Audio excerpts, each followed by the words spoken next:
수십 년 동안 대한민국 경제를 이끌어온 믿음 낙수 효과.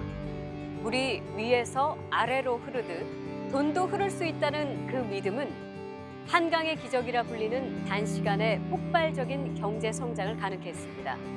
하지만 그 성공은 서울과 일부 수도권 지역의 자원과 혜택이 몰리게 했고 지역 간 심각한 격차라는 부작용을 낳았습니다. 2018년 현재 많은 사람들은 지방분권의 필요성을 이야기하고 있습니다. 지방분권이 침체된 지역 경제에 긍정적인 효과를 가져온다고 말이죠. 자치와 분권을 통해 지역은 잘 살 수 있을까요? 지역 독립선언 잠시 후에 시작하겠습니다.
두 번의 시간에 걸쳐서 진정한 지방자치와 분권은 무엇인가, 그리고 문화자치가 우리의 삶을 어떻게 바꾸는가에 대해서 이야기를 나눠봤습니다. 오늘 벌써 세 번째 시간입니다. 오늘은 갈수록 이 수도권과 비수도권의 경제 격차가 점점 더 벌어지고 있다고 하는데 과연 자치와 분권으로 지방도 잘 살 수 있는가, 이 문제를 두고 토론을 해보도록 하겠습니다. 오늘 함께 이야기 나눠주실 분들 소개를 해드릴게요. 먼저 지방분권 전도사라고 불리는 분이죠. 광주대 이민원 교수님이십니다. 네, 안녕하세요. 반갑습니다. 네. 그리고 요즘 쓴소리 족집게로 여러 사안에 대해서 직언을 아끼지 않는 그런 분입니다. 더불어민주당의 최인호 의원님, 반갑습니다. 네, 부산사학업의 최인호입니다. 네. 자, 풀뿌리 경제하면 이분을 빼놓을 수가 없죠. 한림대 이기원 교수님, 반갑습니다. 반갑습니다. 끝으로 어려운 경제를 이분이 설명하시면 정말 쉽게 이해가 됩니다. 국민 경제 강사라 불리시죠. 최진기 선생님 모셨습니다. 예, 안녕하세요. 반갑습니다. 영상으로도 잠깐 소개를 해드렸지만 현재 수도권과 비수도권의 경제 격차가 어마어마합니다. 그런데 더 큰 문제는 갈수록 격차가 더 벌어지고 있다는 사실이죠. 지금 현재 어느 정도인가, 그 실태를 먼저 좀 진단을 해보고 가겠습니다. 이민원 교수님께서 먼저 좀 설명을 해주실까요? 2000년 기준으로 보면은 우리나라의 그 이제 소득, 여러 가지 소득 개념들이 있는데 그 중에 총 본원 소득이라는 게 있는데 그것이 이제 이 수도권이 차지하고 있는 비중이 51.4%였는데 2016년에 오면 54.2%로 계속 올라가는 거죠.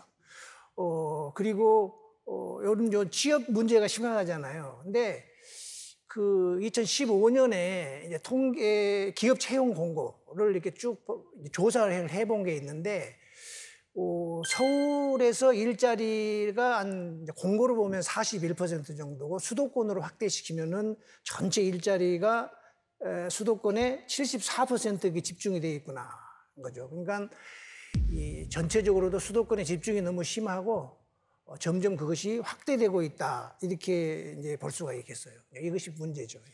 저는 아무래도 학생들 가르쳤으니까요. 오늘 아침에 보고 오니까 부산이시잖아요. 그래서 부산 분들 좀 들으시고 화나실 수도 있는데 서울대 그 등록한 학생들 중에 부산 학생 비율이 4%밖에 안 되더라고요.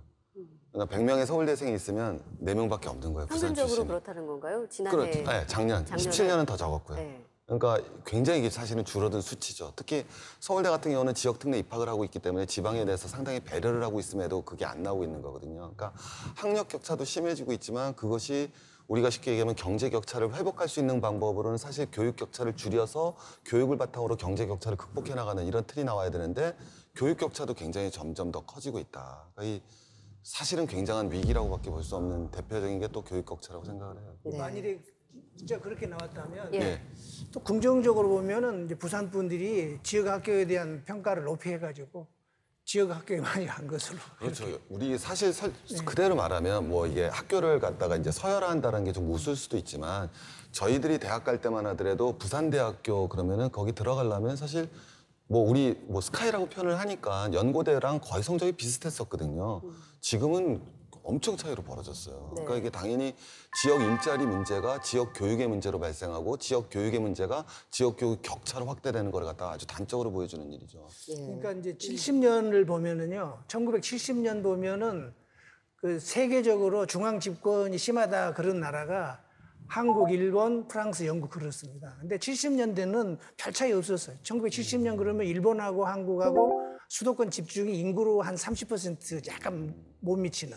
근데 우리나라는 50% 가까이 가버렸고 지금 여전히 일본은 그 수준을 유지하고 있고 네네. 뭐 프랑스는 한 20% 정도. 이 집중도가 서울로 그런 비중으로 많이 가니까 아무래도 학생들도 서울로 더 많이 가고. 조금 전에 그랬겠죠. 지금 이민원 교수님 말씀을 해주셨는데 실제로 이제 이런 수도권 집중화 현상은 우리나라에서만 있는 현상은 아닙니다. 뭐 프랑스나 일본 도쿄, 프랑스 파리나 이렇게 수도의 집중 현상 굉장히 두드러지는 편인데 만약에 차이가 좀 있다면 한국처럼 인구 절반이 수도에 몰려있지는 않다. 우리처럼 그런 차이가 좀 있다는 거죠. 그래서 지방에는 돈도 없고 사람도 없다. 이런 말들까지 지금 나오고 있다고 하는데 우리 최진규 선생님 볼 때는 그 원인 어디서 보세요? 이제 한국의 수도권 집중이라는 건 방금 전에 돈 얘기를 해주셨으니까 산업구조와 경제 문제랑 아주 밀접하죠. 그래서 이제 시기별로 좀 나눠볼 수가 있는데 60년대, 70년대 시작될 때는 우리가 다 알다시피 경부축 중심의 발전 전략을 취하게 되니까 호남 인구가 대거 서울로 몰려오게 됩니다. 이게 이제 맨 처음에 발생했던 60년대, 70년대 현상이고요.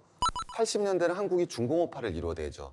그러면서 우리 대구나 구미나 이런 지역에 경공업단지 지역들이 쉽게 얘기하면 인구들이 두 번째 올라오게 됩니다. 그러니까 처음에 경부축 중심의 발전 전략, 두 번째 중공업 중심의 발전 전략.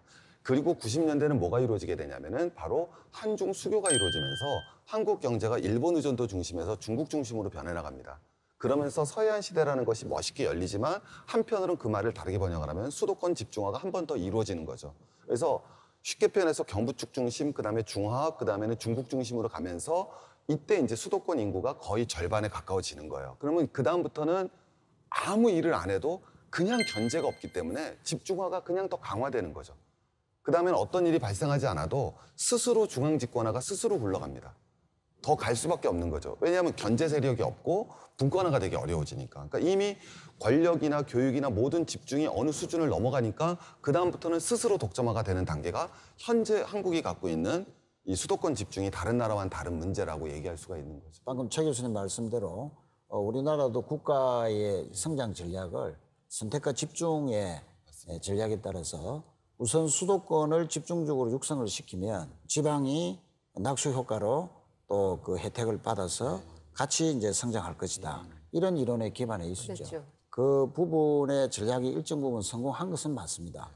그러나 수도권 하나만 가지고 대한민국 전체를 성장할 수 있는 개념의 시대는 이미 지나갔는데 대한민국의 성장의 패러다임을 수도권 중심의 성장 전략에서 또 지방을 발전시키는 성장 전략, 지방의 잠재력을 일깨우고 현실화시키는 성장 전략으로 갈 때 수도권도 동반 상승하고 대한민국 전체의 경쟁력이 높아질 수 있다 이렇게 생각을 합니다. 현재 우리나라 경제 규모가 세계 10위권에 이르죠. 그리고 그 얘기는 그만큼 국가도 발전을 했고 또 수도권에 뭐 잘 사는 것도 어느 정도 인정을 할 것 같은데 그럼 왜 지역은 가난한 것인가? 이 질문을 또 할 수밖에 없습니다.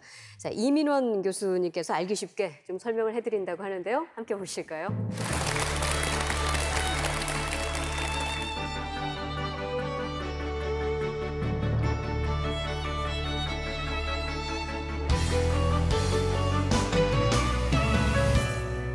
제로섬이라는 얘기를 좀 해보고 싶어요. 제로섬이라는 게 이긴 사람이 얻은 이익과 진 사람이 진 손해를 플러스 마이너스 이렇게 합하면 0이 된다, 제로가 된다. 이게 이제 이 제로섬이란 말이에요. 이게 개념인데 우리들은 이걸 이렇게 들으면은 그런가 보다 하는데 절대로 마음속으로 인정하지 않습니다. 열심히 노력하면은 다 성공할 수 있다 이렇게 믿죠. 또 그렇게 믿고 싶고요. 근데 이런 거죠. 서울도 열심히 노력하고 지방도 열심히 노력하면 서울도 뭐 이기고 지방도 이기고 그러니까 서울도 부자가 되고 지방도 부자가 되고 이렇게 할 수 있다. 이렇게 오해를 한다는 것이죠. 그런데 현실은 그렇잖아요. 서울이 부자가 됐고 지방은 가난해졌어요. 그러니까 제로섬의 원칙이 적용됐다는 거예요. 그러니까 서울이 부자가 됐다는 왜 지방이 가난하냐 이거는 서울이 부자가 됐기 때문이다. 이렇게 얘기할 수가 있는 거란 말이에요. 현실이 그렇다는 거예요. 자, 예를 들면 이런 겁니다. 이 세상에 아파트가 2개만 있다고 해보죠. 서울에 한 채 있고 또 여기 지방에 한 채 있고 딱 2채만 있어요.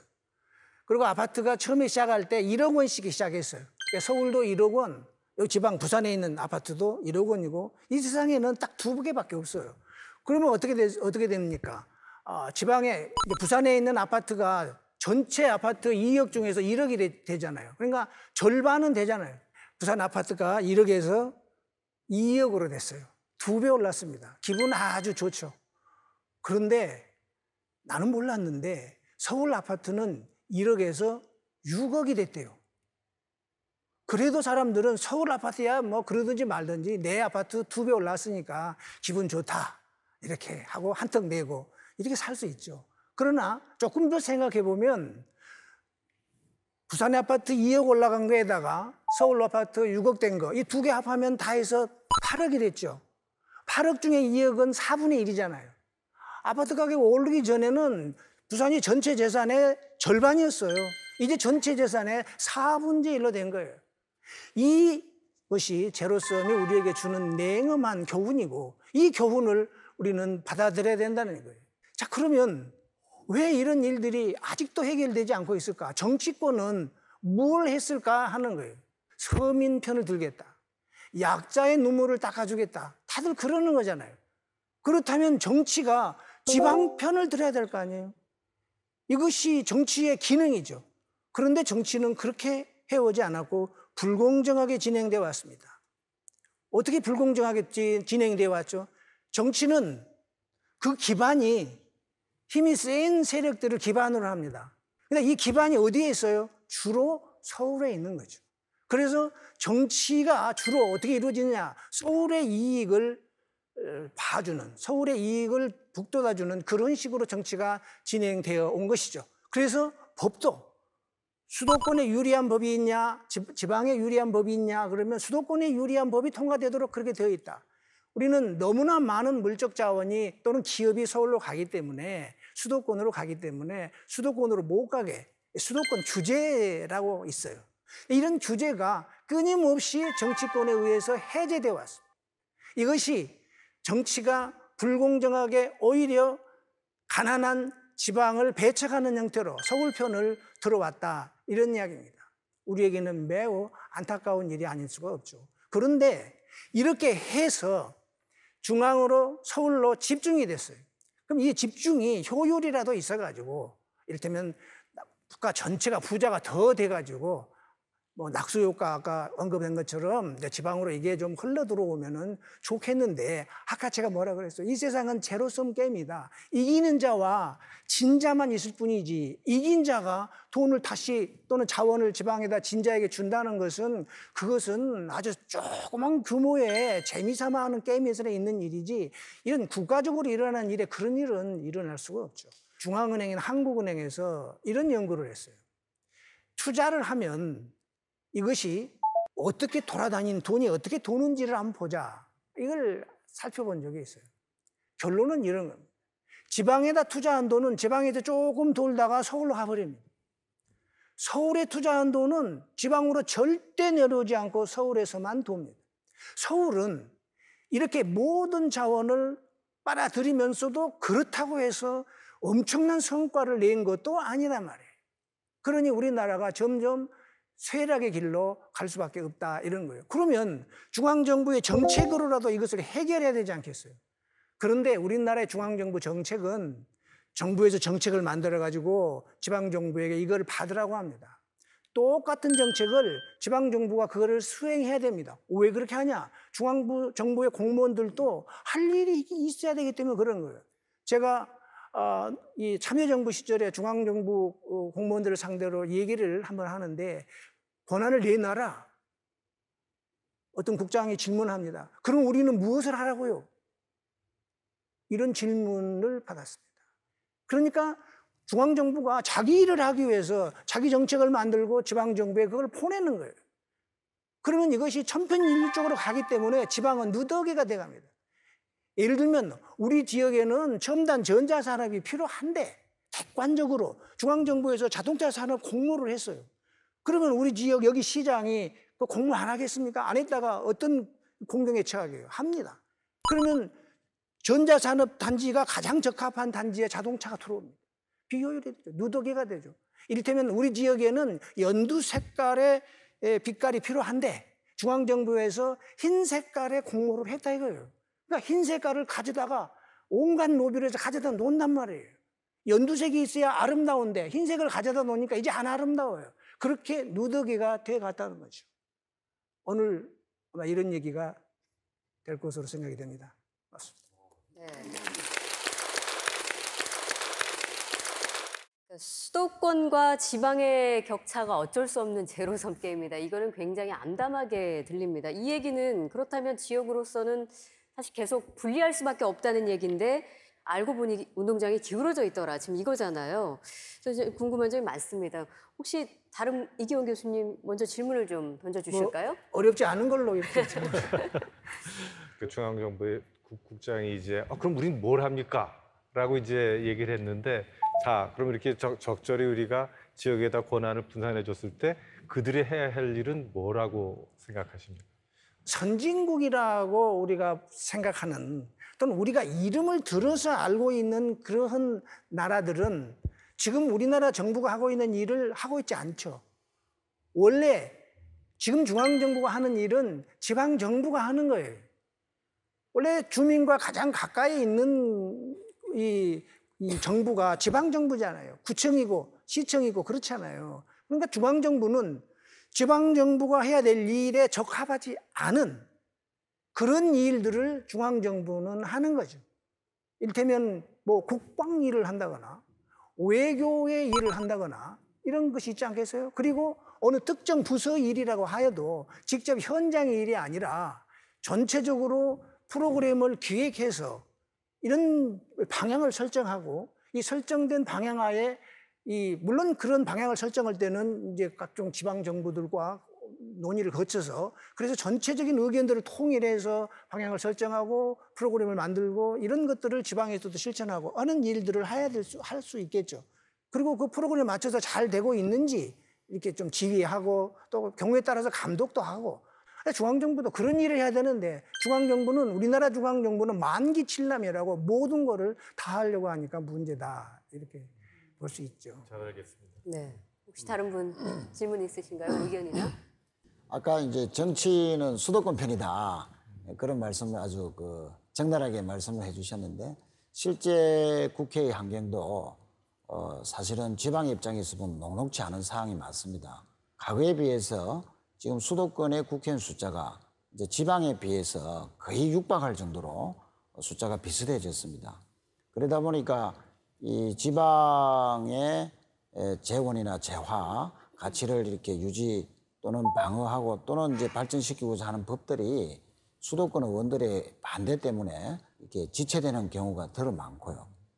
최근에 또 모 야당의 수도권 중진 의원께서 이런 말씀을 하셨습니다. 수도권은 각종 규제와 또 예산적으로 역차별을 당하고 있다. 잘 되는 곳은 오히려 잘 되도록 도와줘야 되고 라는 말씀을 하셨거든요. 이 말은 잘 되는 곳이라는 것은 수도권 아니겠습니까? 수도권이 잘 되는 지역이니까 더 잘 되도록 도와줘야 되고 나머지 지역은 도와주면 된다. 이런 이제 시각을 가졌습니다. 과연 그런 관점에 대해서 어떻게 생각하시는지 여쭙고 싶습니다. 우리나라의 그 성장해 가는 과정에서 그 논리가 그거였어요. 먼저 파이를 키우고 그리고 분배를 한다는 거였죠. 근데 문제는 그 언제 분배를 하죠? 언제? 그러니까 성장주의자들은 그 만족할 만한 시점이 없죠. 끝없이 언제나 배가 고프니까요. 그런 겁니다. 하여튼 정치권이 이 힘이 센 자를 대변한다라고 하는 이 정치권은 주로 수도권 정치를 말하는다는 것이죠. 최인 의원님께 그건 오해 마시길 바라겠습니다. 네. 자, 이민원 교수님이 왜 지방은 가난한가에 대해서 설명을 해주셨는데 말씀 감사드립니다. 네. 자리에 앉으셔도 될 것 네, 같습니다. 예. 중앙 집권적 정책의 폐해로 천편일률적인 정책 때문에 지방 특색이 사라져간다는 점, 또 하나는 중앙정부 공모 사업으로 지방이 누더기가 되어간다. 이 두 가지 점을 지적을 해주셨습니다. 이제 최인호 의원님께서는 이제 지역에서 좀 활동을 하고 계시기 때문에 이런 경우는 뭐 너무 많이 접하고 계실 것 같아요. 중앙정부가 지방자치단체에게 이렇게 나눠주는 사업, 때 그 국고 보조 사업이라 그러죠. 이런 국고 보조 사업이 계속 늘어왔습니다. 예를 들면 이제 우리가 기본적인 복지 사업이라 할 수 있는 기초연금, 또 기초생활보장비, 또 장애인연금, 아동수당, 또 영유아 보육수당 등 기본적으로 국가가 해야 될 복지 사업 중에서 이 지방정부, 지방자치단체와 매칭을 해서 재원을 같이 충당하게 하는 그 국고보조 사업이 지속적으로 이제 늘어왔습니다. 2001년 전에는 600여 개 정도인데 2014년 기준으로 보면 900개가 넘었었습니다. 지방의 재정은 한정이 있는데 국고보조 사업과 매칭이 돼서 들어가야 될 예산의 비중이 이제 계속 늘어나기 때문에 구청장님이나 시도지사가 자기가 꼭 또는 그 시도자치단체가 하고 싶은 일이 있어도 못하는 일이 이제 더 이제 빈번하게 발생을 하는.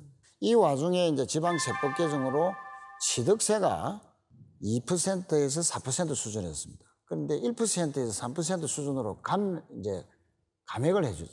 그러다 보니까 광역시도의 재정은 더 이제 감소할 수밖에 없는 또 이런 상황까지 됐고, 또 2015년도에는 지방세를 또 한시적으로 감면해 줬습니다. 그래서 약 3조 가까운 지방 재정이 또 감면이 돼서 지방 재정이 열악해졌죠. 근데 관건은 그러니까 지방 경제를 살리려면 그 경제 정책의 그 주체가 지방 정부가 되어야 한다는 점, 그리고 그 재정의 자율성도 지방 정부가 가져야 된다는 건데 제반 사항이 지금 그렇게 자율성을 갖게 되어 있느냐 했을 때는 그렇지 않다는 거죠. 그러니까 또 재정이 부족하니까 현실적으로는 국가가 지원해주는 돈, 뭐 국고 보조금 같은 거에서 더 의존을 하게 되는데 이제 그 용어 자체도 굉장히 어렵습니다. 그래서 그런 건 또 선생님이 잘 설명해 주시니까. 제가 뭐 할 수 있는 건 이제 예. 우리가 애들을 키우잖아요. 어머님들도 많이 오셨는데 애들 키우면 애들한테 용돈을 주는 방법이 두 가지가 있죠. 하나는 애들이 와서 엄마 나 참고서 필요해? 아니면 뭐 야구 배트 사야 돼? 아니면 나 축구공 사야 돼? 그래서 건별로 주는 게 있잖아요. 그걸 국고 보조금이라고 생각하시면 돼요. 아주 간단한 겁니다. 그러니까 지방자치단체가 내가 무슨 일을 할 테니까 정부가 도와주세요. 그때마다 정부가 돈을 주는 돈을 국고보조금이라고 그러는 거고요. 반면에 지방교부세는 뭐라고 생각하시면 한 달에 한 번씩 왜 용돈 주잖아요, 우리가. 아이들한테 야 10만 원씩 줄게, 20만 원씩 줄게. 그거는 아이들이 어떤 일하고는 상관이 없이 그냥 아이들한테 주는 돈이죠. 그걸 지방 교부세라고 생각하시면 됩니다. 근데 어머님도 가만히 생각해 보시면 되는 게 그럼 애들한테 건별로 주는 게 더 좋은 일인가요? 아니면 용돈을 정해서 주는 게 좋은 건가요? 아주 간단하게 생각하시면 돼요. 용돈을 안 주면 애들의 자율성이 떨어집니다. 그죠? 내가 돈이라는 게 왜 중요한 거냐면 매달 일정을 돈을 주게 되면 스스로 그 예산을 확립하고 자기 알맞은 돈을 자기가 맞춰 쓰게 되면서 스스로 발전할 수가 있죠. 근데 건별로만 계속 주게 되면은 아이들은 무슨 생각을 하게 되냐면 꼭 우리 지방을 아이라고 비교해서 죄송하기만 하지만은 자꾸 뭐를 갖다 만들어내기만 하죠. 그래서 서로 큰아들 있고 작은아들 있으면 서로 경쟁만 하죠.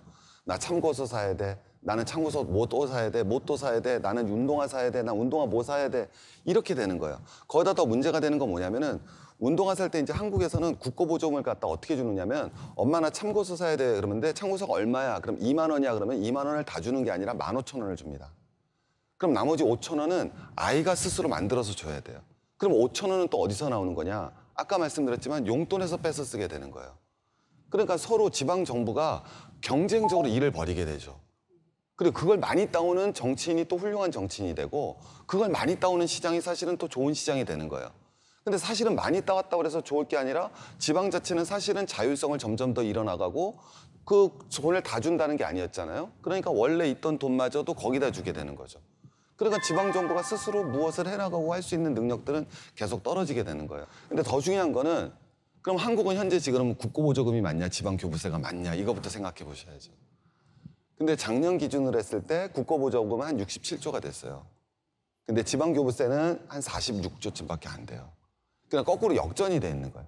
그게 현재 한국의 지방자치의 문제점이다. 이렇게 보면 아주 쉽게 이해하실 수 있을 것 같습니다. 네.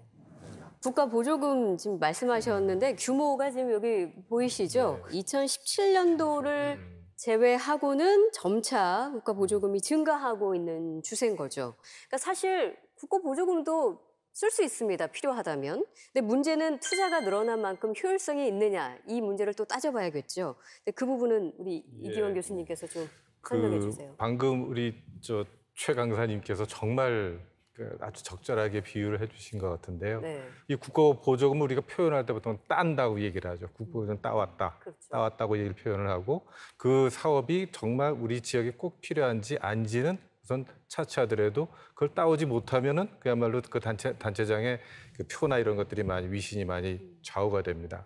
대표적으로 보면 지난 정부 때 첨단 의료 복합단지라든가 이런 사업들을 선정하는 단계는 자치단체들을 굉장히 경쟁을 시킵니다. 꼭 그 사업이 있지 않더라도 우리가 앞으로 이걸 해야 될 거 아니야 하는 그런 경쟁심이 작동하면서 지방에 우리 그 스스로 기획하고 스스로 책임지는 그런 역량은 점점 떨어지는 거죠. 왜냐하면 우리는 그 사업의 지침대로만 하면 되니까 우리가 필요해서 한다는 것보다는 그 사업을 우리가 그 지침대로 하면 되는 것이다는 그런 의식이 있게 되고요. 그다음에 실제로 또 이제 보조금 중에 우리 지역에 내려오는 보조금 중에서 큰 게 이제 균형발전 특별회계들이 있습니다. 그러니까 이제 지원 개정 사업이 있고 이제 소위 자율 개정이라고 해서 이름이 이제 자율 개정입니다. 근데 자율 개정이라서 이것은 시도로 이제 배분이 돼서 시도에서 또 시군으로 이제 내려가는 그런 구조를 갖고 있지만 역시 그 관리하는 부처마다 이건 어떻게 써야 된다는 소위 꼬리표가 다 달려 있기 때문에 사실상 자율적으로 한다는 것은 거의 없다. 이번 이제 7월 1일 날 이제 새 지방 정부들이 들어서면서 이제 저는 가까운 분들이 이제 또 뭐 군수가 되신 분도 있고 그러는데 첫 일정이 뭐였냐면은 기재부를 방문하는 거였습니다. 그때가 이제 기재부의 예산 심의 이제 2단계인데 그 별것 아닌 사실 뭐 상수도 사업과 여기 이제 가스관 사업 그게 같이 일어나지 않으면 안 되는 일인데 이런 일들을 아무리 설명을 해도 못 알아듣는다고 하면서 꼭 쫓아가서 이걸 우리가 따와야 된다 하는 그런 식으로 이제 그 지역이 소위 이제 중앙 정부에 매달리는 그런 모습들을 아주 흔하게 볼 수가 있습니다. 각 지자체도 기업마다 요구하는 것이 다르듯이 지자체도 정부에게 필요로 하는 그런 분야들이 다 다를 거란 말이에요. 그럼 그것들을 잘 중앙정부에서는 취합을 해서 지역에 맞는 맞춤식 보조를 해줄 수 있는 그런 노력이 필요한 거죠. 굉장히 어려운 일이긴 하지만. 그 대목에서 제가 이제 한 말씀 드리면 중앙정부의 기대서 지역 특성에 맞는 국고보조를 많이 받았으면 좋겠다. 이것은 근본적인 한계가 있다. 그래서 이제 기본적으로 지방이 알아서 쓸 수 있는, 자율적으로 쓸 수 있는 돈의 규모를 많이 확보할 수 있는 근본적인 이제 대책들을 우리 교수님들 다 아시겠지만 그런 쪽으로 빨리 이제 제도가 바뀌고 또 법적인 정비를 해야 된다. 우리나라는 국세와 지방세 비율이 이제 8대2 수준인데, 우리 문재인 대통령께서도 강조를 해왔었지만은 앞으로 6대4 비율, 지방세 비율이 40%까지는 가야 된다. 급격하게 40%까지는 가기가 여러 가지 또 어려움이 있으니 지금 문재인 정부 임기 동안에는 7대3, 30% 정도로 지방세의 비율을 좀 높이자 하는 그런 측면들이 되면 이제 지방 재정이 상대적으로 알아서 쓸 수 있는 돈이 이제 늘어나는 거죠.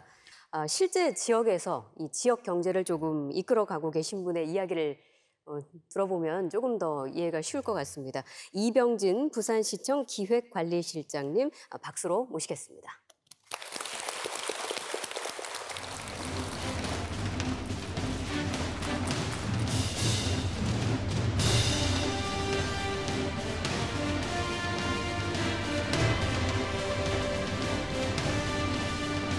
우리 부산은 누구나 다 아시다시피 세계적인 항만을 갖고 있는 도시입니다. 이를 바탕으로 해서 우리 해양산업, 물류산업, 비즈니스, 관광, 무궁한 자원을 갖고 있는데도 불구하고 아직까지 그런 강점들을 제대로 발휘를 하지 못하고 있습니다. 그 이유는 중앙정부의 지나친 이 권한 집중, 또 재원 집중 이런 현상들이 나타나고 있기 때문에 시로서는 그러한 권한, 그러한 재원들이 빨리 지방으로 좀 이양이 돼야 된다 이렇게 생각을 하고 있습니다. 우리 시 살림을 잠시 제가 좀 말씀을 드리겠습니다. 금년도 우리 시의 예산은 한 8조 7,500억 정도가 됩니다. 그중에서 법정경비나 인건비, 또 우리가 또 국고 보조금을 받으면 그것도 매칭해야 되는 비용, 이러한 비용들을 다 빼고 나면 시 자체적으로 쓸 수 있는 돈, 그게 1조 한 6천억 많게는 그렇게 됩니다. 근데 그 경비마저도 이 정직성 비용을 포함을 하고 있습니다. 그거를 다 빼고 나면 아마 여러분 놀라실 겁니다. 8조 7,500억 중에 1,600억 정도가 실질적으로 쓸 수 있는, 우리는 이렇게 흔히 실질적 가용 재원이라고 그렇게 부릅니다. 1,600억 정도밖에 되지 않았습니다. 논의 중에도 이런 이야기가 나왔습니다. 우리 복지에 관련해서 우리 아동수당도 신설이 됐고, 또 우리 기초연금도 인상이 됐고, 또 우리 장애인연금, 또 노인 일자리, 장애인 일자리, 영유아, 보육료 이런 부분들이 지속적으로 확대되고 있습니다. 이게 확대되면 우리 지방재정도 같이 부담이 늘어나게 됩니다. 이러한 상황 속에서 우리 지방의 경제정책이라는 게 과연 펼 수 있을까요? 따라서 우리 중앙에 집중되어 있는 이 권한들을 좀 포괄적인 지방 이양이 필요하다. 그리고 재원의 확충, 즉 자주 재정권을 확대를 해줘야 된다는 문제입니다. 우리 지방에서는 우리 지방의 특성에 맞는 우리 지역의 경제 정책을 수립을 해서 정말 시민들께 좋은 일자리, 우리 시민의 삶의 아픈 곳을 만져 줄 수 있어야 됩니다. 그러려면은 그러한 재정권이 빨리 지방으로 이양이 되면서 우리 자율성, 책임성 있게 우리 이 지방에서 경제 정책을 펼 수 있어야 된다. 그렇게 생각을 합니다. 예. 자,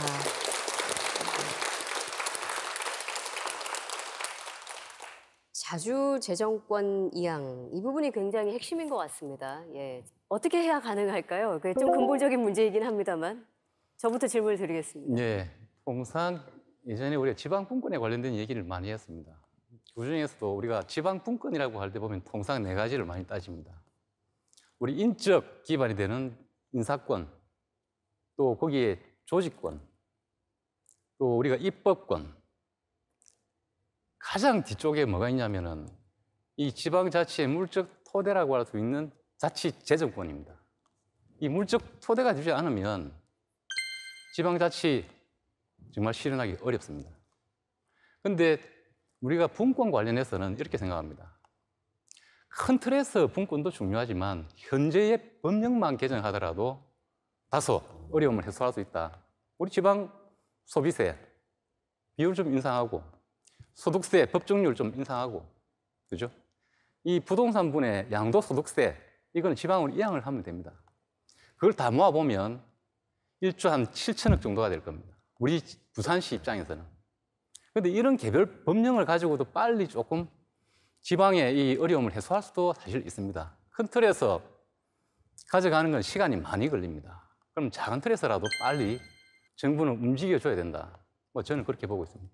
깜짝 놀란 게 8조 7천억 중에서 실제로 쓸 수 있는 돈이 1,600억밖에 없다라는 얘기를 듣고는 사실은 그럼 그건 정말 어떤 의미에서는 지방자치도 아니다 막 이런 것까지 생각이 들 정도로 굉장히 저도 지금 깜짝 놀랐습니다. 근데 아까도 말씀드렸지만 그 국가보조금 우리가 국고보조금 얘기를 했잖아요. 그러면 현재 부산시에서 진행하고 있는 대표적인 국고보조금은 어떤 사업들이 있을까요? 예, 부산시나 아마 타 지자체가 다 비슷할 겁니다. 이 국고보조 사업은 우리 시 전역, 전 분야에 다 있다고 보시면 됩니다. 그 중에서도 가장 크게 작용하는 게 우리 사회복지 분야입니다. 우리 기초연금, 뭐 아동수당, 우리 장애인 연금, 또 4대 보장, 우리 기초보장 제도, 우리 SOC 사업들, 사회 간접 자본을 닦는 사업들, 또 우리 환경 정비하는 사업들, 우리가 지역에 있는 강들도 많이 정비하지 않습니까? 또 우리 문화 사업들, 우리 국제영화제 하지 않습니까? 국비 받아옵니다. 우리 비엔날레하고 다 국비 다 받아옵니다. 우리 자체 재원 가지고 하기가 굉장히 어렵습니다. 심지어는 조그마한 관광 사업까지도 국비를 다 받아서 하는 사업들입니다. 그리 이해하시면 맞을 것 같습니다. 최근에 이제 일자리와 관련해서도 부산은 부산에 맞는 일자리를 제대로 창출을 해야 되는데 중앙정부 공무원들의 시각에서 일자리의 공모의 그 기준에 맞추다 보면 과연 부산형 일자리라는 게 제대로 만들어지고 또 그 예산을 받아 실행이 되겠느냐 하는 측면에서 좀 저는 우려를 좀 하고 있는데 이 부분과 관련해서 실장님께서 실제 현장에서 느끼시는 애로는 무엇이고 또 개선점은 또 어떻게 돼야 되는지 한번 말씀을 해주시면 고맙겠습니다. 예, 뭐 최인호 의원님께서 지적한 게 맞습니다. 지금 우리가 고용노동부나 행정안전부에서 시행하는 일자리 사업들은 100% 공모사업으로 진행이 됩니다. 공모사업이라는 것은 지역 간 경쟁이 굉장히 치열합니다. 이 치열한 경쟁도 중요하지만 이 공모사업의 맹점은 각 지역의 산업 구조나 인구 구조를 그렇게 배려를 하지 않은 형태입니다. 그냥 단순하게 고용이 많이 되는 사업, 뭐 이런 형태로 가서는 안 됩니다. 심사를 중앙정부에서 하는 거죠. 제 생각은 이렇습니다. 현재의 우리가 이 공부 방식을 이 탑다운, 위에서 정해서 내려오는 것이 아니고 이 바텀업 형태로 올라가야 됩니다. 그렇게 하기 위해서는 우리 지역에 맞는 일자리를 우리가 스스로 만들어내야 됩니다. 그렇게 하고 단편적인 공모사업에 대해서 예산 지원을 할 것이 아니고 일자리 사업도 전부 다 우리 지방비를 다 매칭을 해야 되는 사업이기 때문에 포괄적인 보조사업으로 가져야 됩니다. 우리 같으면 해양이나 항만, 관광, 뭐 의료 여러 가지 분야가 강점이 있습니다.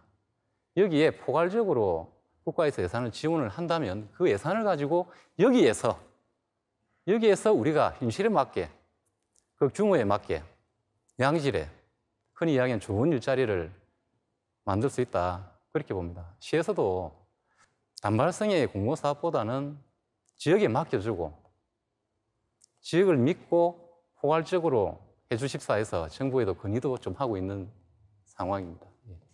자, 지금 사실 저희 토론회가 진행되고 있는 이 백스코에도 방청객들이 와 계신데요. 대부분 부산에 거주하는 시민분들인 걸로 알고 있습니다. 아마 질문들이 많이 있으실 것 같아서 손을 들어주시면 저희가 마이크를 넘겨드리도록 하겠습니다. 예, 잠시 일어나서서 자기소개 간략하게 부탁드리고요. 그리고 질문 부탁합니다. 네, 부산 동구에 거주하는 대학교 2학년 강리엽이라고 합니다. 아까 지역 특색에 맞는 일자리가 많아져야 된다고 말씀하셨는데 진짜 여기 부산이 이제 지역 특색에 맞는 일자리가 많이 줄어들고 있고 이제 비정규직 고용률이 높아지는 추세입니다. 생산을 해야 되는 생산 가능성과 점점 감소하고 있어서 이제 이 문제를 해결하기 위해서 이제 부산시에서 어떤 고용 정책이나 경제 정책을 가지고 있는지 여쭤보고 싶습니다. 예, 이 일자리 부분은 우리 공공 분야에서 일자리를 갖다가 만들어낸다는 것은 정말 한계가 많은 일입니다. 일자리는 민간 기업에서 만듭니다. 기본적으로. 그렇다 그러면 우리 공공기관은 일자리 창출에도 일부 관여를 하지만 민간 부분에서 일자리를 만들 수 있도록 마중물 역할을 해야 된다고 봅니다. 지금 시에 우리 청년들 관련해서 일자리를 찾는데 아니면은 일자리를 구하기 위해서 이제 공부를 하고 하는데 여러 가지 지원책을 많이 펴고 있습니다. 정말 공무원들이 한 사람 한 사람이 그냥 사무실에 있지 말고 전 기업에 다 한 명씩 매칭을 해서 가자. 그래서 아예 일자리 발굴단을 시에서 이제 만들 각오를 지금 하고 있습니다. 단순하게 우리가 시가 뭐 일자리를 몇 개 만들어서 그게 오래 가지도 못할 일자리 같으면 안 만드는 게 좋습니다. 우리가 신성장 산업이라고 하는 부분은 시간이 조금 걸립니다. 중요한 건 현재 우리 지역 기업을 제대로 분석을 해서 그 지역 기업에서 이 지역 기업을 키워서 거기가 우리가 이 지역의 인재들을 제대로 고용을 하고 그게 우선 우리가 해야 될 일 아닌가 사실 그래 보고 있습니다. 부산에 있는 젊은 분들이 외부로 좀 유출이 안 되도록 우리 자체적으로 우리 역량을 좀 키워야 될 문제라고 봅니다. 이거는 공공기관의 문제기도 하지만 우리 민간 기업의 문제기도 하고 우리 시민들의 문제기도 합니다. 같이 좀 힘을 합쳐야 할 때가 아닌가 그래 봅니다. 고맙습니다. 자, 오늘 직접 여기까지 찾아주셔서 부산의 실제로 경제 정책들이 어떻게 이루어지고 있고 또 어떤 애로사항들이 있는지 말씀을 해주신 이병진 부산시 기획관리실장님이셨습니다. 고맙습니다.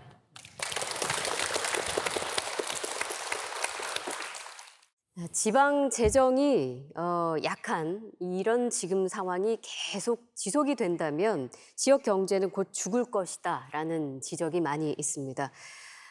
그래서 이번에 보여드릴 이 영상은 그 의문에 조금 해답을 주지 않을까 싶습니다. 함께 보실까요?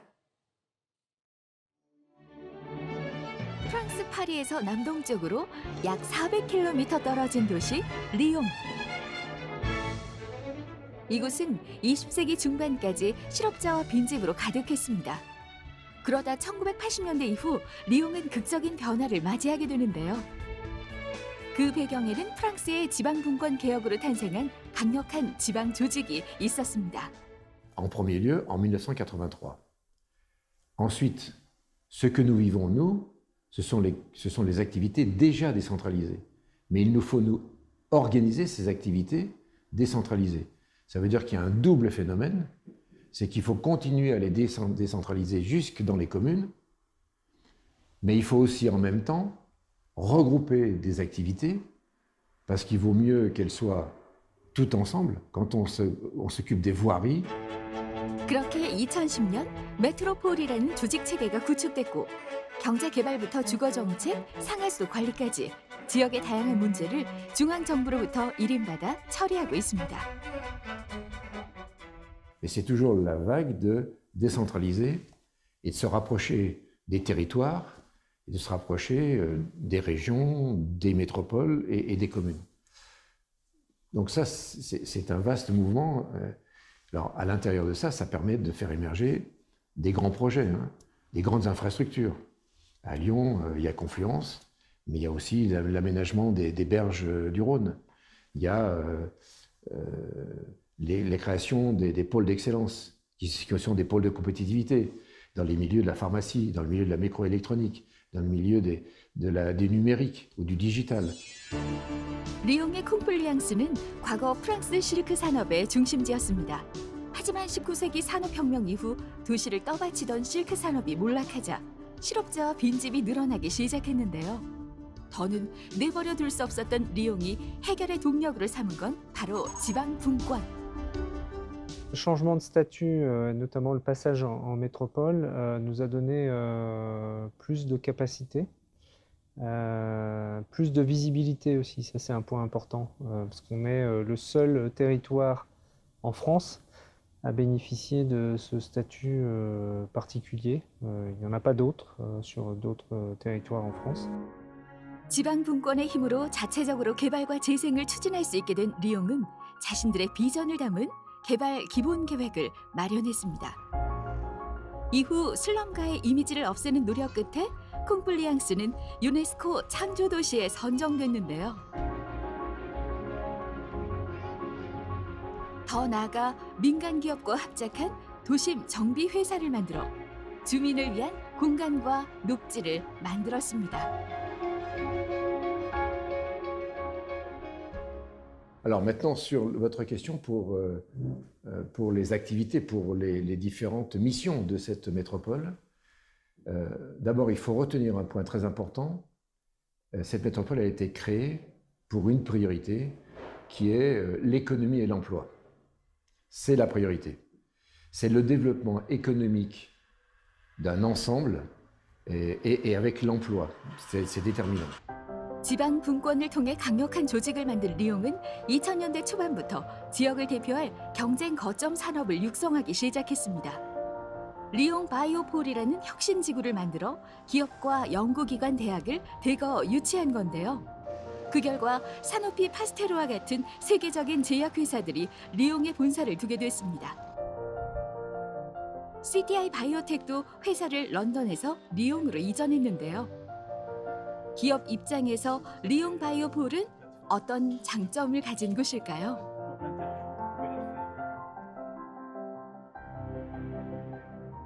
The Lyon regional government gives a lot of administrative support at the very beginning of setting up the company. From a tax perspective, it's also extremely exciting for a young company to develop. The Lyon government advised us where we should set up, how to find a building. They advised us how to find good staff.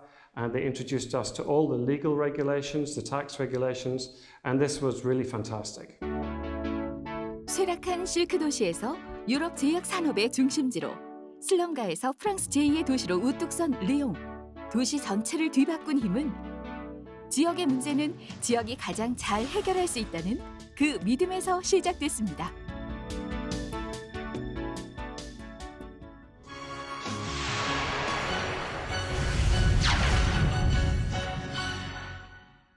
그러니까 리옹처럼 이렇게 지방 정부들이 성공한 지자체로서 남으려면 어떤 권한을 통해서 이 자치를 실현할 수 있는 것인가 이제 그 얘기를 좀 해보고 싶습니다. 조세는 법률로서만 징수가 가능합니다. 그래서 조세 법률주의라고 하는데 이 지방에서 만드는 그 법을 우리가 조례라고 하죠.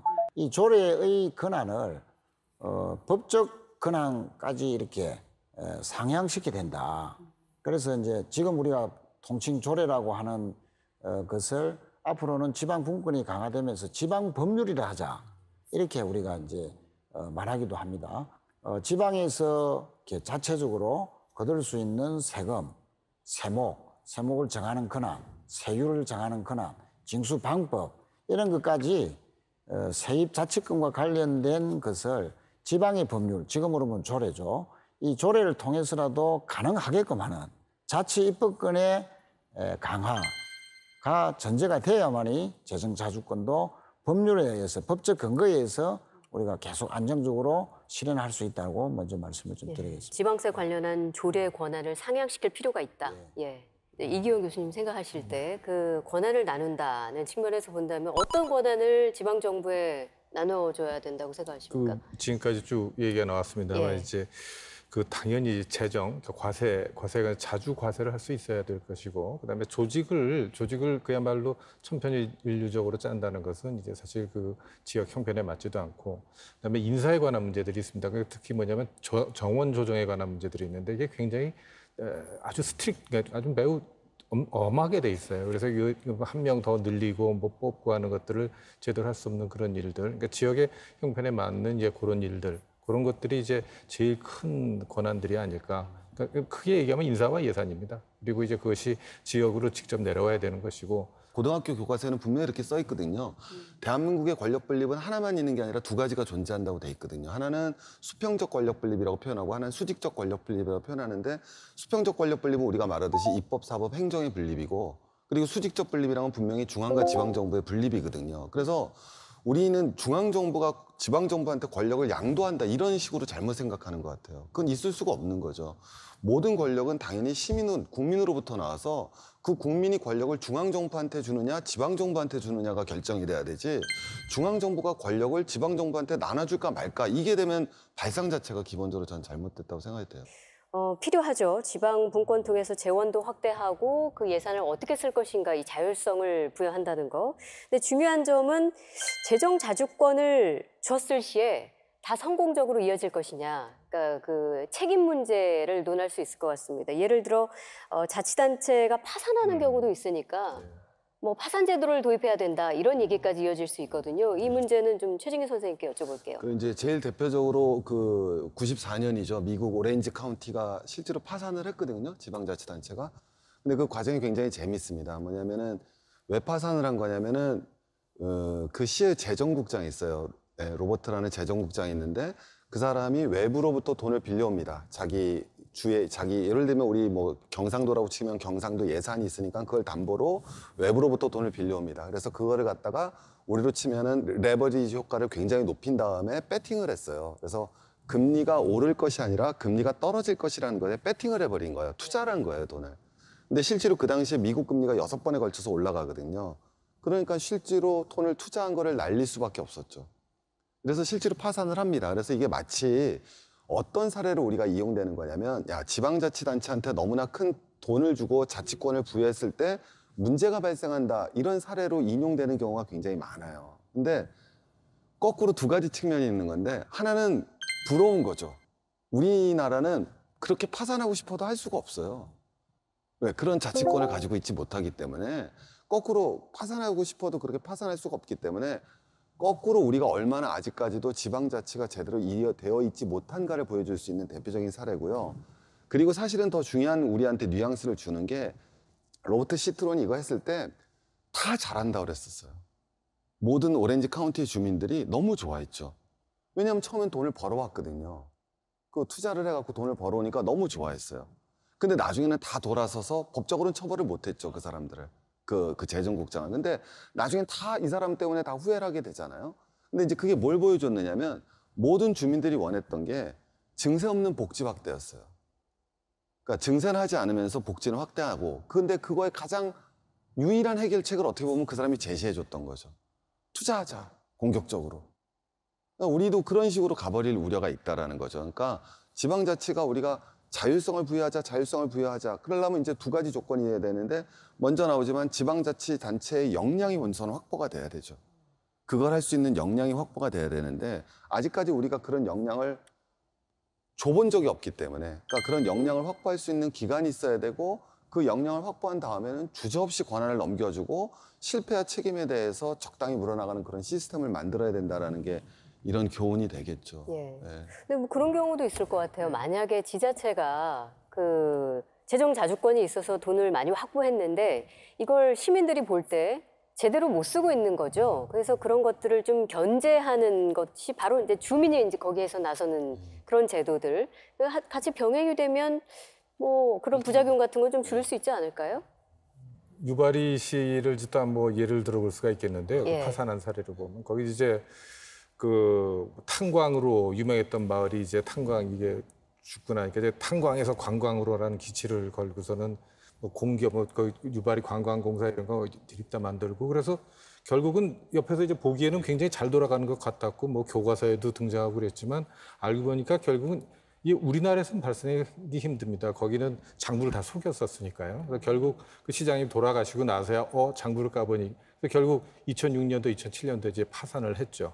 근데 그 문제점을 우리 쪽에서 보면은 거기 28명이나 되는 의원들이 다 이쪽 같은 쪽이었거든요. 예. 그러다 보니까 한 번도 야당 의원 한 분만 열심히 이걸 지적할 뿐이지 다른 분들이 똑같이 거수기로서 그냥 다 통과를 시켰었기 때문에 문제 제기가 제대로 안 된 거죠. 그러니까 감시와 견제 기능이 그 시민 그리고 우리가 보통 얘기하는 시민단체 같은 좀 예리한 깨어 있는 시민의 이제 조직된 힘으로서 감시하기 전에는 그 유바리 씨가 왜 이게 정말 문제였냐면 인구가 10만 명쯤 되는데 테마파크를 만들었고 영화제를 개최를 했어요. 굉장히 비정상적인 상황인데 그게 마치 일본 지방자치단체의 모범으로 비춰졌던 거죠. 우리도 사실 그런 우려는 앞으로 가질 수 있으니까 그걸 어떻게 견제해 나갈 것이냐. 근데 그 견제를 또 중앙정부에다 맡길 것이냐라는 문제가 또 나올 수 있잖아요.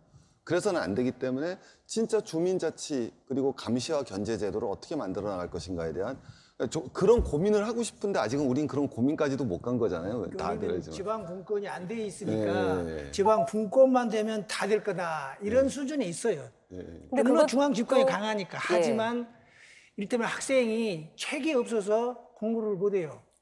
그런데 그래서 책을 달라고 막 하는 거예요. 근데 책을 주면 공부를 할 거냐? 그건 또 그 다음 문제죠. 그래서 제도나 여건을 잘 갖춰주는 것도 중요한데 그 다음에는 이제 사람이 중요한 거예요. 책을 사주는 것도 중요한데 그 공부하는 학생도 중요한 거예요. 지방 분권도 중요한데 이 지방 분권된 권한을 가지고 자치를 잘하는 사람, 다시 말하면 자치단체장, 아까 그 사고를 친 그런 사람, 이런 사람들이 중요하다. 그럼 이런 사람들을 어떻게 견제하고 잘 가도록 이끌 것이냐는 것은 이제 그건 뭐 중앙정부가 할 수도 있고 지자체, 우리 그 주민들이 할 수도 있는데 보다 바람직한 것은 참여 민주주의를 통해서 주민들이 감시하는 것이 좋다. 이렇게 가겠죠. 예. 저희가 지금 토론을 하고 있는 지역이 지금 부산이잖아요. 독일의 부산과 상당히 닮아 있는 도시가 있습니다. 항만 도시 함부르크인데 이곳이 뭐 세계적으로 모범이 되는 항만 자치를 이루고 있다고 해서 저희가 화면으로 좀 담아봤습니다. 인구 170만여 명의 독일 함부르크. 이 지역은 독일 전체에서 1인당 주민소득 1위를 자랑하는 부자 도시인데요. 그 비결은 바로 함부르크 항에 있습니다. 항만 생산량이 지역 내 생산의 13.5%를 차지할 정도로 항만은 함부르크의 핵심 산업인데요. 독일 최대의 무역항으로서 북유럽뿐만 아니라 동유럽 여러 국가의 환적항으로도 이용되고 있어 명실상부한 유럽의 관문이라 불립니다.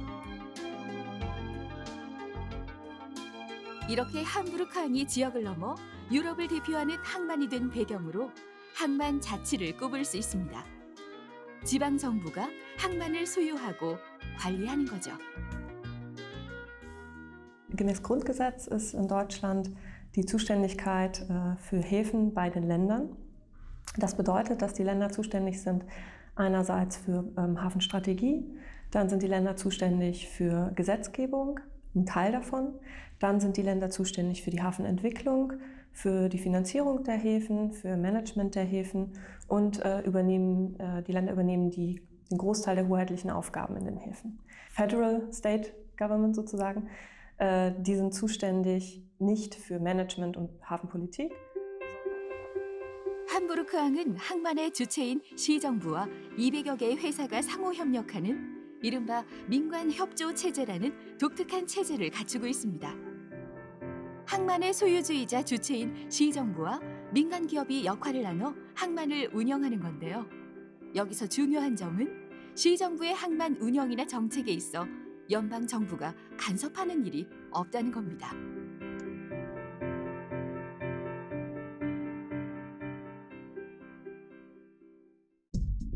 그저 국가적인 차원에서 항만 정책에 대해 시정부와 협의하고 조정하는 기능에 그치죠. Ein Vorteil ist sicherlich das Thema Hafenentwicklung. Hafenentwicklung ist sehr eng verknüpft mit Hafeninvestitionen.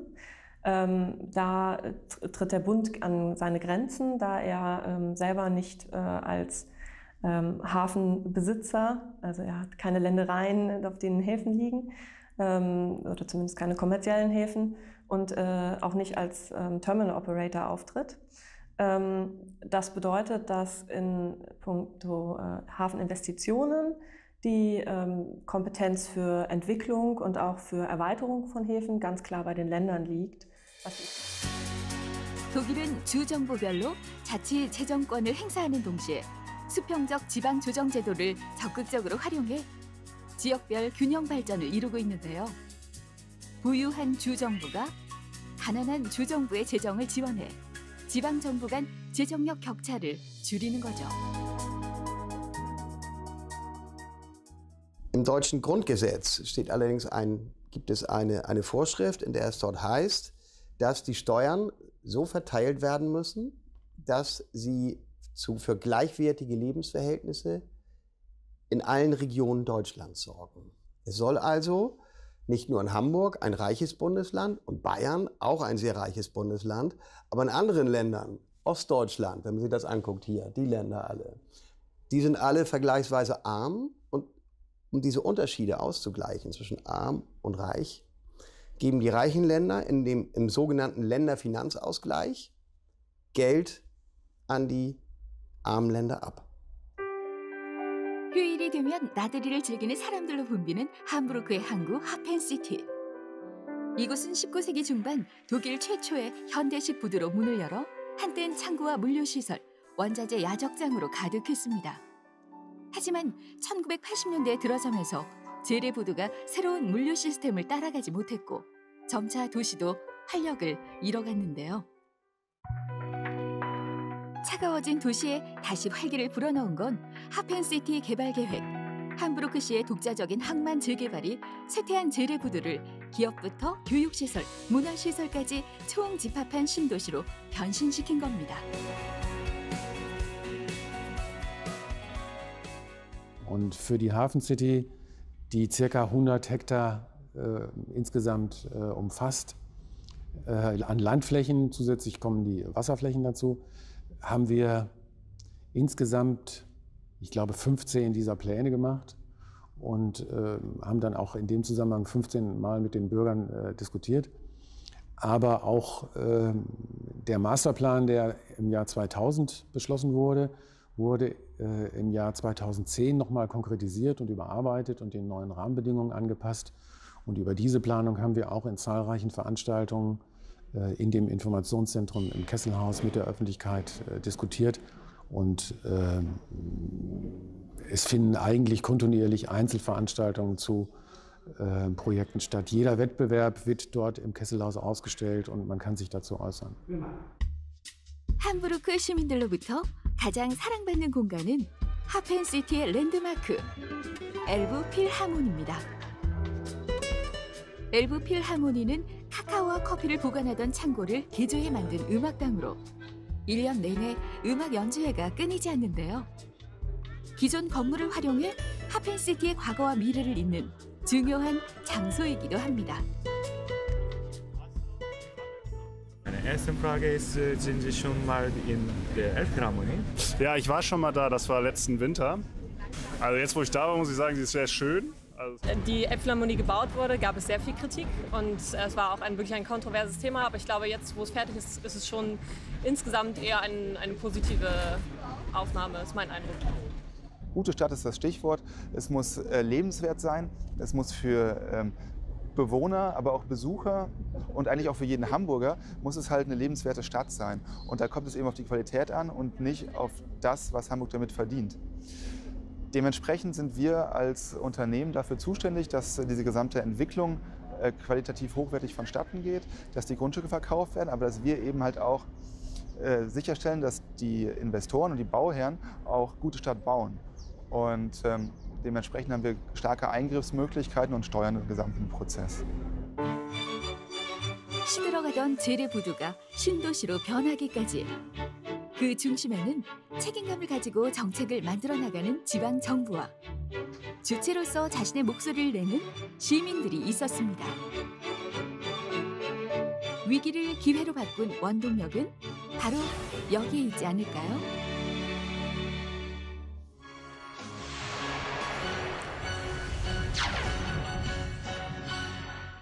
함부르크가 이 항만 도시이다 보니까 부산과 비교해서 좀 보게 되던데 최일호 의원께서는 가장 큰 차이점이라면 뭐가 있을까요? 부산하고 함부르크하고? 부산에는 가지지 못한 것이 함부르크는 두 개가 있다. 하나는 항만의 소유와 개발권, 관리권이 함부르크 시에, 네. 시 정부에 있다는 것이고요. 또 하나는 이제 재정 자주권, 보장돼 있다 하는 그 측면에서 이제 근본적인 차이가 있습니다. 이 두 가지 차이가 함부르크 시의 사례와 부산의 사례에서 극명하게 이제 결과가 다르게 나타나는 말씀을 드리면, 우리가 재작년에 우리나라의 대표적인 해운업체인 한진이 이제 도산을 했지 않습니까? 그때 도산할 당시에 부산시에서는 이 한진이라는 해운회사를 부산의 지방 공기업 하자 하는 그런 그 구상을 했었습니다. 그런데 결과적으로는 실현을 못했습니다. 왜냐하면 지방 공기업화 할 수 있는 권한이 없었고, 그 권한은 있다 하더라도 또다시 돈을 이제 마련해야 되는데 그러한 재원을 독자적으로 마련할 수 있는 권한이 없습니다. 반면에 함부르크에는 2000년 초에 하파그로이드라는 세계적인 이제 해운 회사가 있었는데 한진과 똑같이 도산의 위기에 빠졌습니다. 그럴 때 함부르크 시는 이 하파그로이드라는 세계 5대의 해운 회사가 실제 무너지고 공중분해가 되면 함부르크 시의 일자리라든지 또 경제에 차지하는 악영향이 너무나 지대하다. 이렇게 해서 함부르크 시의회가 하파그로이드라는 회사를 인수하게끔 그 결정을 합니다. 돈이 갑자기 생기는 게 아니기 때문에 부채를 발행해야 됩니다. 그 부채를 발행했을 때 그 권한이 있어야 가능하죠. 독일은 그 지방에 부채를 발행할 수 있는 또 독자적인 재원 조달을 할 수 있는 권한이 부여되어 있었기 때문에 함부르크 시가 재원을 마련해서 이 하파그로이드 회사를 인수를 하게 됐습니다. 이 함부르크 시의 지금의 어떤 발전의 이면에는 여러 가지 위기가 있었는데 이 위기를 보장된 지방 분권, 보장된 재정 분권, 또 항만의 소유권 이런 것이 시정부에 있었기 때문에 이런 위기를 극복할 수 있었다. 그런 사례를 잘 보여준다 이렇게 말씀드릴 수 있겠습니다. 지역 경제가 튼튼하게 자라려면 지역에 뿌리를 둔 산업, 그리고 그 지역이 강점을 가지고 있는 그런 산업이 필요합니다. 그래서 우리 이제 이기원 교수님께서 지역 경제의 근간은 무엇이 되어야 하는가 함께 고민해 볼 수 있는 시간을 마련했다고 하거든요. 박수로 모시겠습니다.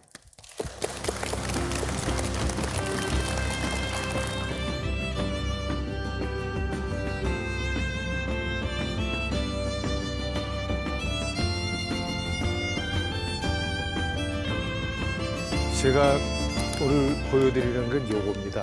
요거 황태입니다. 황태. 여기 써 있기를 이제 용대리 황태라고 써 있는데 용대리는 그냥 하나가 아니라 1리, 2리, 3리로 구성되어 있습니다. 용대 1리는 1960년대만 해도 이제 그 세 마을 중에서 제일 잘 사는 마을이었습니다. 왜냐하면 거기가 이제 논농사가 되니까 쌀이 나오니까. 근데 용대 2리는 논농사는 전혀 안 되고 벼농사는 안 되고 이제 그냥 이 밭농사, 그러니까 저 감자, 옥수수 이 정도가 되고 그거밖에 없었기 때문에 상당히 어렵게 살았었습니다. 그런데 뭐 여러분들 아시겠습니다. 저랑 비슷한 대통령이 한 분 계셨었죠. 이제 그 부부가 거의 백담사에 이제 유폐와 있었을 때 그때 그 이전에 도로가 없었습니다. 근데 그분이 와서 이렇게 그 길이 닦이고 나니까 근데 길 닦일 때도 우리 그 주민들은 사실 구경도 못했습니다. 나중에 2년 뒤에 가고 나니까 길이 하나 생긴 겁니다. 근데 길이 생겼더니 신도들이 오시기 시작합니다. 백담사를 방문하기 위해서. 백담사를 방문하기 위해서 나이 드신 어르신들이 이제 힘들게 올라가는 걸 보고 이제 얼마 전에 돌아가신 오현 큰 스님께서 아이고 저 우리 신도님들 좀 편하게 올라오시도록 버스를 좀 이렇게 운행하면 어떻겠냐 해서 버스 2대를 운행하기 시작했습니다. 버스 2대가 또 운행되니까 사람이 점점 늘어납니다. 근데 그 당시 이장님 하시던 이제 정래옥이란 분이 이제 저걸 어떻게 잘 활용하면 우리 마을에 큰 먹거리가 될 수 있지 않겠나 해서 뭐 스님을 큰 스님 이제 쫓아다니면서 큰 스님 저거 우리 마을에 내려주시면 저희가 좋은 마을 사업으로 키우겠습니다. 했더니 큰 스님이 참 그 우리 이장님을 좀 좋아하세요. 그래서 동장이 원하면 동장이라는 게 이제 말하면 이장입니다. 동장이 원하면 마을에서 해라. 근데 이게 이제 여기서부터는 우리가 일자리는 일이 만들죠. 일이 있어야지 일자리를 만드는데 그 일을 갖다가 잘 꾸며가는 게 꾸민다고 해서 기업 아니겠습니까? 이거는 너희들이 하려면 마을 기업으로 기업을 만들어서 좀 해야 될 거다. 그래서 연구한 끝에 이제 합자 회사를 만들었습니다. 이제 1996년에 시작했을 때 그때는 2대밖에 없었지만 이게 2010년이 되면 벌써 10대로 늘어납니다. 10대로 늘어나고 1년에 보통 한 88, 그 당시 한 88만 명, 한 번 올라갈 때 2,300원씩 요금을 받습니다. 근데 버스가 10대 있으니까 기사가 당연히 10분이 필요하고 또 예비 기사가 또 3분이 더 필요합니다. 근데 기사가 될 자격은 마을 주민이어야 됩니다. 마을 기업입니다. 마을에서 움직이는 회사입니다.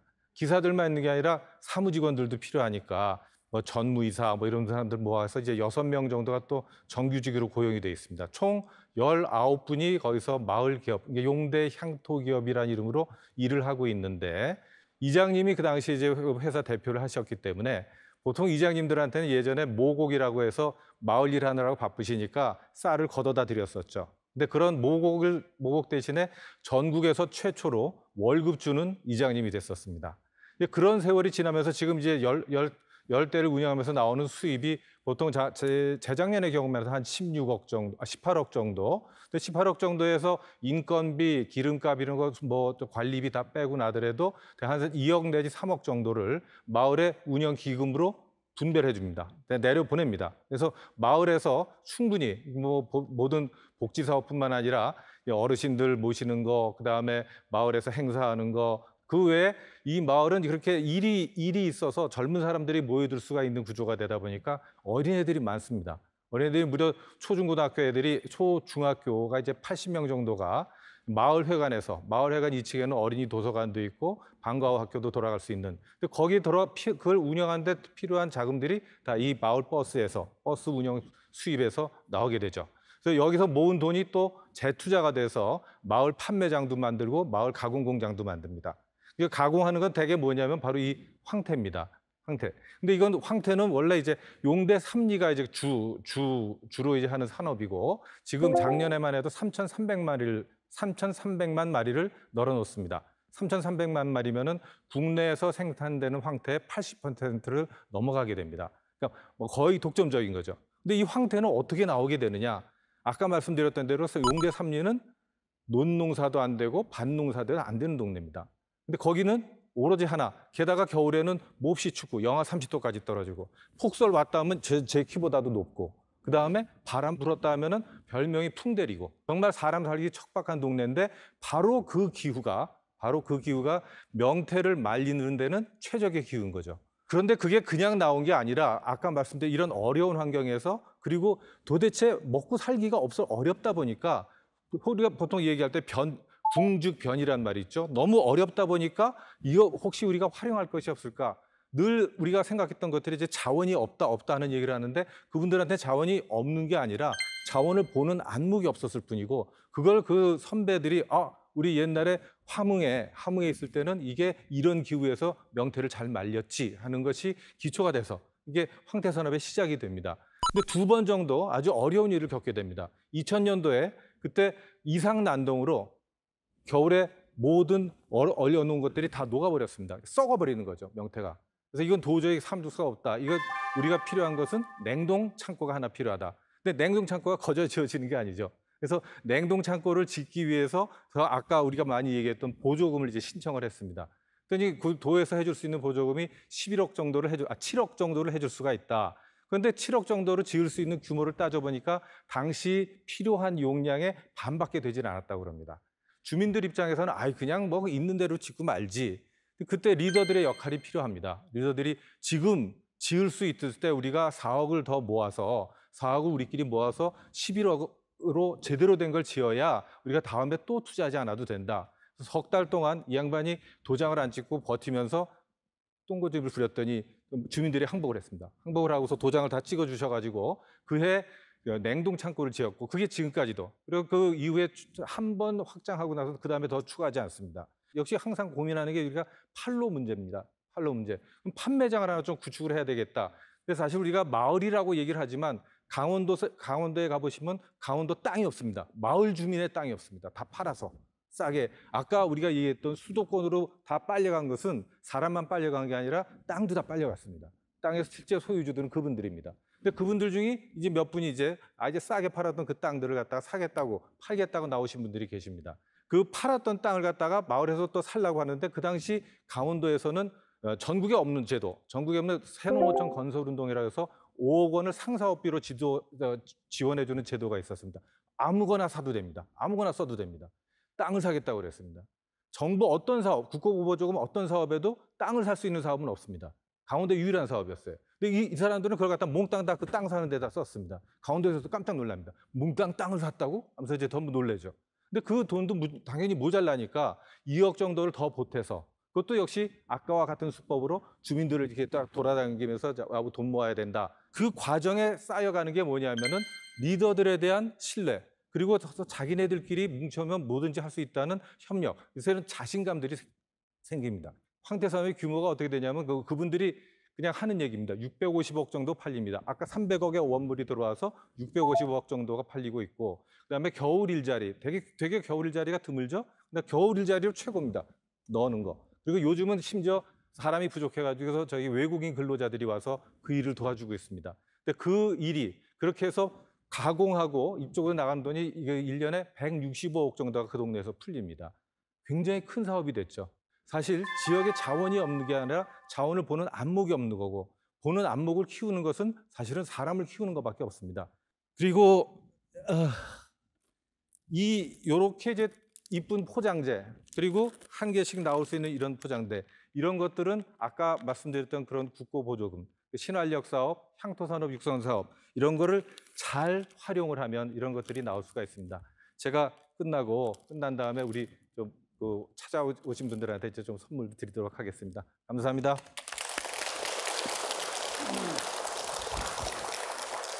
뭐 지역마다 자원 없다, 사람 없다, 대기업도 없다, 제조업도 없다. 그래서 먹고 살 거리가 없다, 이런 이야기들 많이 하는데 사실은 자원을 보는 안목이 없다? 이 부분은 굉장히 신선했던 부분 같습니다.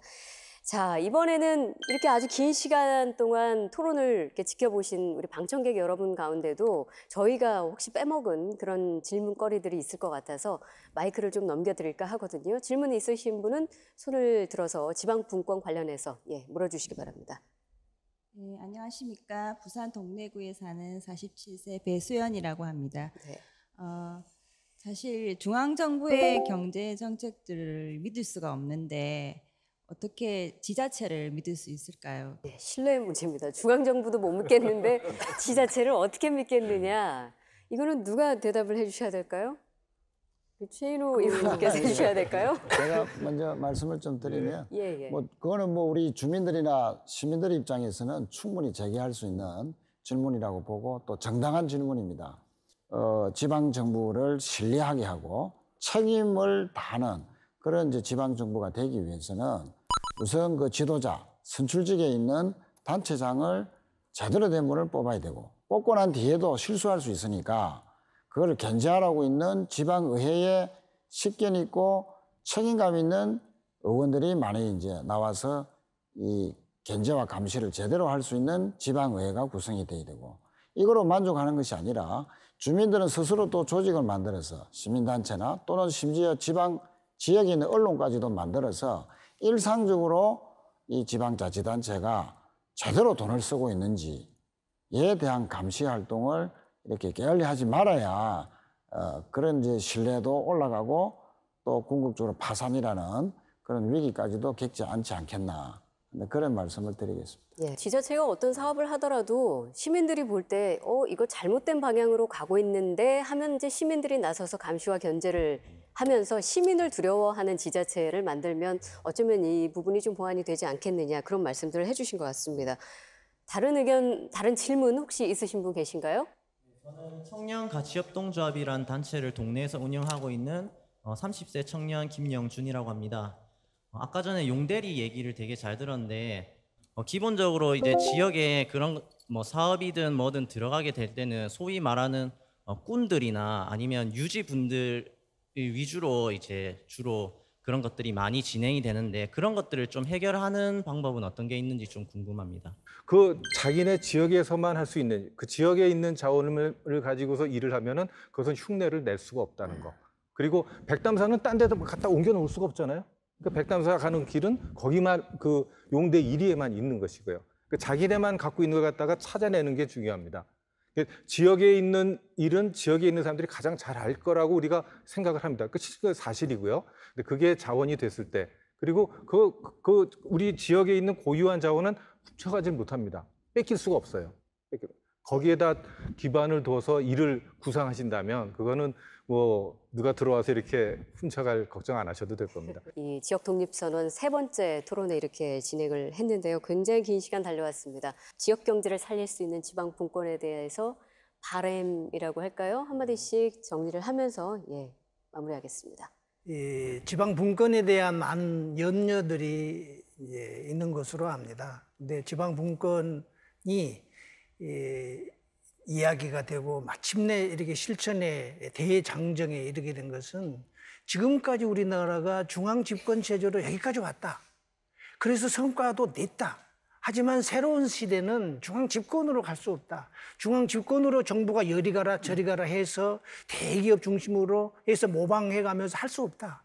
이제 지방에 널려져 있는 각종 자원을 활용해서 새로운 가능성을 찾아서 지방의 생산성을 높여서 국가 전체를 높이자. 이런 시각으로 우리가 이걸 하고 있다 하는 것을 이해를 하시고 이 지방 분권의 대장정에 모두 믿고 함께 동승해 주셨으면 고맙겠습니다. 네.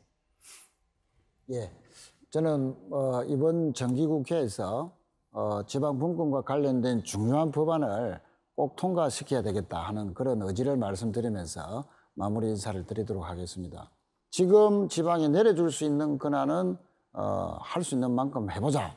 이렇게 해서 19개 부처에 분산되어 있는 518개의 국가 사무를 다 정리를 해서 이걸 한꺼번에 법으로 모아서 이양하는 지방 이양 일괄법을 만들어서 통과시키고자 합니다. 제대로 입법화시킴으로써 차곡차곡 자치분권의 법적인 근거를 만드는 일에 최선을 다하겠다는 말씀을 드리면서 인사 말씀을 마치겠습니다. 저희가 이제 지역 독립 선언을 얘기하고 있어서 제가 그 지역 일을 한 15년 하면서 느꼈던 바를 좀 하나 말씀드리겠습니다. 지역이 스스로 이렇게 돌아가기 위해서는 한 4가지 정도가 지역 내에서 잘 순환이 돼야 됩니다. 일방적으로 내려오는 게 아니라. 뭐냐면 첫 번째 지역 인재입니다. 지역 인재는 우리 지역 대학에서 나온 인재들이 지역에서 다시 그래야 그 지역을 제대로 잘 아는 사람들이 지역 내에서 또 그러기 위해서는 지역 대학이 지금보다 훨씬 더 지역 사회에 뿌리를 내려야 됩니다. 두 번째는 요즘 많은 운동이 있습니다. 식량입니다. 식량 문제. 로컬 푸드를 통해서 우리가 지금 그 식량에 대한 자금 문제들을 푸드 플랜을 통해서 그걸 풀어가고 있죠. 세 번째는 로컬 에너지의 문제입니다. 에너지를 지역 내에서 어느 정도는 우리가 공급을 받을 수 있어야 합니다. 네 번째로 매우 중요한 것은 은행입니다. 금융입니다. 지역 금융. 다행히 부산은 그걸 다 갖추고 있습니다. 근데 강원도에는 거의 한두 가지씩 빠져 있는데 그 4가지가 어떻게 조화를 이루는가. 그리고 그걸 갖다가 저변에서 끌어갈 수 있는 한 좋은 시스템은 바로 사회적 경제라는 시스템입니다. 왜냐하면 주민들이 다 참여할 수 있고 그 안에서 민주적인 의사결정을 하고 그다음에 소득이나 수익에 대한 분배를 투명하게 할 수 있고 그다음에 소외계층을 배려하고 지역사회에 함께하는 그런 시스템들이 잘 정착이 되기를 바라면서 말씀을 마치도록 하겠습니다. 감사합니다. 저는 뭐 와서 많이 배웠다고 생각을 하고요. 근데 제가 생각하는 거는 이 지방자치의 자치와 분권에서 가장 중요한 거는 다양성의 확보라고 저는 거꾸로 굉장히 생각을 합니다. 그러니까 어떤 대한민국이 도시국가를 선택할 것인가 아니면은 진짜 국가를 선택할 것인가. 우리가 홍콩과 싱가포르를 갖다 되게 모범으로 생각하지만 사실 홍콩과 싱가포르 되게 위험한 국가거든요. 도시국가이기 때문에 하나밖에 없는 국가예요. 그래서 오히려 굉장히 위험할 수 있기 때문에 다양성이 없으면 기본적으로 오랜 생존은 불가능하지 않을까. 그래서 지방자치가 더 중요하다고 생각하고 많은 사람들이 이제 중앙 중심의 발전 전략이 훨씬 더 효율적이라고 생각을 하는데 사실 또 그렇지 않은 게 왜냐하면 우리가 지금 4차 산업혁명이라는 얘기를 많이 하는데 혁신은 변방에서 나오지 중앙에서는 아무도 하지 않습니다. 그러니까 어떤 시대든 인문학적으로 혁신이라는 건 중앙의 기득권을 가진 거기서는 혁신이 나오질 않습니다. 조선 후기에도 혁신은 주류 학문인 성리학에서는 나올 수가 없습니다. 실학에서 혁신이 나오는 거고요. 일본의 메이지 유신도 도쿄나 에도에서 나오는 것이 아니라 아주 변두리인 조슈마와 사스마 번에서부터 메이지 유신이 출발이 됩니다. 사회의 다양성 확보와 혁신을 위해서도 지방자치와 분권이 정말 필요하지 않을까라고 생각은 하고 있는데 오늘 제가 앞으로 너무 많이 배운 것 같아서요. 저도 서울에서 태어나서 서울에서만 자라서 몸에 내가 서울 중심의 사고방식이 배어 있었구나라는 개인적으로는 좀 반성을 하고 가는 자리가 됐습니다. 자, 지방 분권을 향한 기대도 있지만 이렇게 우려의 목소리들도 상당히 많이 있습니다. 왜냐? 제대로 해본 적이 없기 때문이겠죠. 그동안 모든 정치, 경제, 문화, 교육까지 중앙에서 주도하고 지방은 그 지휘 아래에 있었습니다. 꽤 오랜 세월 그랬죠. 한순간에 달라질 수 없을 겁니다. 하지만 시행착오를 통한다면 한 걸음 나아가 있겠죠. 예. 어쩌면 사실 우리는 지금까지 못한 것이 아니라 우리의 능력을 발휘할 기회가 없었을지도 모르겠습니다. 씨앗을 뿌려야 열매가 맺히듯이 지금 우리는 더 늦지 않게 이 자치와 분권의 씨앗을 뿌릴 때인 것 같습니다. 자, 긴 시간 함께해 주신 여러분 고맙습니다.